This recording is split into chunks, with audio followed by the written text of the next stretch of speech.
So guys, இன்றைக்கி நம்ம எதை பற்றி பார்க்க போகிறோன்னா சாலை மீன் கறி எப்படி பண்ணுறது பற்றி தான் பார்க்க போகிறோம். ஸோ ஃபஸ்ட்டு இதுக்கு நம்ம என்ன பண்ணணும்னா சாலையை ப்ராப்பராக க்ளீன் பண்ணி எடுத்துக்கணும். சாலை எப்படி க்ளீன் பண்ணணுன்னு உள்ள வீடியோ நம்ம சேனலில் ஆல்ரெடி ஒரு ஷார்ட்ஸ் அப்லோட் பண்ணியிருக்கேன். அதோட லிங்க்கை வந்து நான் இந்த வீடியோவோட டிஸ்கிரிப்ஷனில் கொடுக்குறேன். ஸோ அதை பார்த்து உங்களுக்கு தேவையான அளவு சாலையை வந்து ப்ராப்பராக க்ளீன் பண்ணி எடுத்துக்கோங்க. நாங்கள் வந்து ஒரு 25 சாலை பக்கத்தில் எடுத்துருக்கோம். ஸோ அதை க்ளீன் பண்ணுறது தான் நீங்கள் இப்போ இதில் பார்த்துக்கிட்டு இருக்கீங்க.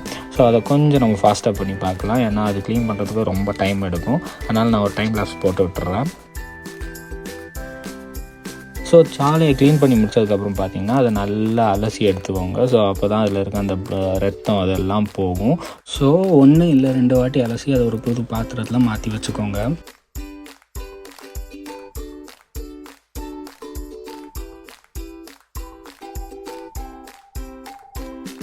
இப்போ இந்த வீடியோவில் பார்க்குற இன்க்ரீடியன்ஸை வச்சு மட்டும்தான் நம்ம இந்த மீன் கறியை பண்ண போகிறோம்.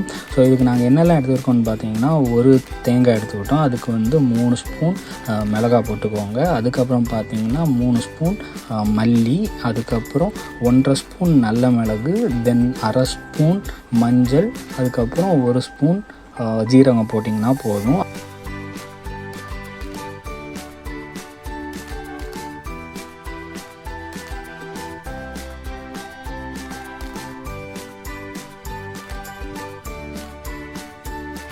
அப்புறமா 5 சின்ன வெங்காயம் மட்டும் ஆட் பண்ணிக்கோங்க. இப்போ இது எல்லாத்தையும் நல்லா மிக்ஸ் பண்ணி மிக்சியில் கொஞ்சோண்டு தண்ணி ஆட் பண்ணி அரைச்சி எடுத்துக்கோங்க. இந்த அரைக்கிற பதத்தை வந்து நான் இந்த வீடியோவில் காமிச்சிருக்கேன். அந்த அளவுக்கு நீங்கள் அரைச்சி எடுத்துக்கிட்டால் போதும்.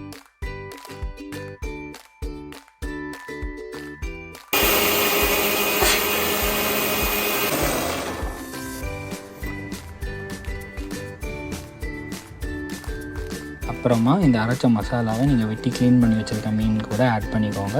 அதுக்கப்புறம் தேவையான அளவு கருவேப்பிலையும் ஒரு 4லேருந்து ஒரு 5 மிளகாவை வந்து வெட்டி ஆட் பண்ணிக்கோங்க.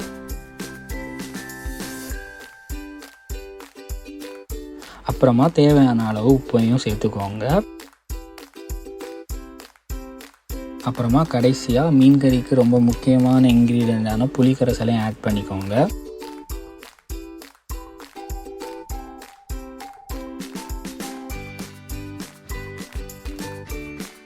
புளிக்கரைசலை ஆட் பண்ணதுக்கப்புறமா என்ன பண்ணணும்னு பார்த்தீங்கன்னா, நல்லா அதை கிண்டி விட்டு நீங்கள் அடுப்பில் தூக்கி வச்சுட்டா போதும்.